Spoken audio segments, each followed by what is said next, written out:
zijn ontstaan in 1972. Bij de oude toenmalige gemeente Oostburg is er behoefte ontstaan omdat er meer toeristen aan de kust kwamen natuurlijk, om ook een stukje bewaking te doen van de stranden. Guust Christiansen is toen de man geweest die dat heeft opgezet. En gedurende een aantal jaren heeft hij ook de organisatie gedaan van de bewaking van de stranden.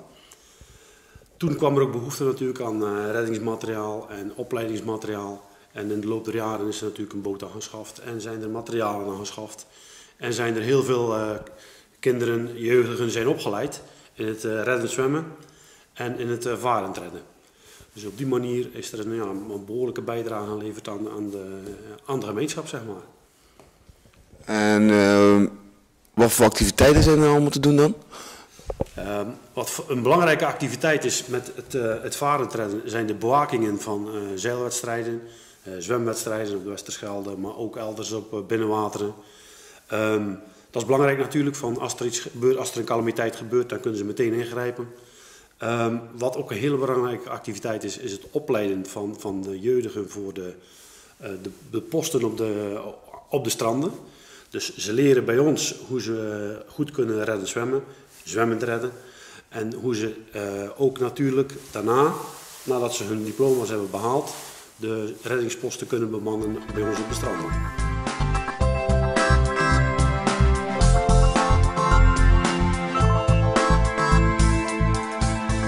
Mijn naam is Guust Christiansen en ik ben lid van de reddingsbrigade West-Vlaanderen. Ik ben dan ook al heel lang lid, al 41 jaar inmiddels. Ik was bij de oprichting van de reddingsbrigade. Ik voel me eigenlijk nog steeds prettig na die 41 jaar. Ik kom nog regelmatig in het zwembad, even kijken hoe het gaat. Even een bakje koffie drinken, even contact houden dus met de opleiders en examinatoren. En ik vind het gewoon fijn om dus toch nog die kinderen te zien zwemmen. Ik vind het heerlijk.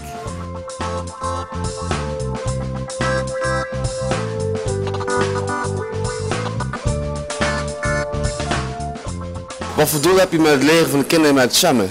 Nou ja, wat in eerste instantie het doel is, de allerkleinste kinderen die leren eerst zichzelf redden. En naarmate ze wat ouder worden leren ze dan ook anderen, hoe ze anderen moeten gaan redden.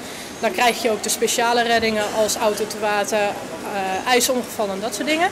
En mochten ze dan een zodanige leeftijd hebben bereikt, een jaar of 14, 15, dan komen ze in het eerste uur terecht. Dan geef ik ze nog weer les voor een hoger diploma. Maar tegelijkertijd ga ik al mensen selecteren om aan het bad te komen lesgeven. Dus ik leid ook nog eens een keer dan mensen op die de kinderen straks weer gaan lesgeven. Dus het is eigenlijk een doorlopende lijn. De kinderen beginnen hier vanaf een jaar 6, 7. En wij hopen eigenlijk dat we ze zo lang kunnen houden dat we ze hier op 16, 17-jarige, 18-jarige leeftijd nog steeds hier hebben. En dat ze dan ondertussen die 6, 7-jarigen weer lesgeven. Dat is eigenlijk de bedoeling.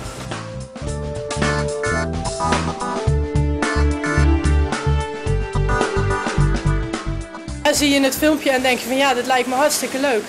Je zoon en dochter, ze is altijd welkom als ze een zwemdiploma hebben. Neem gewoon je zwembroek mee, badpak mee.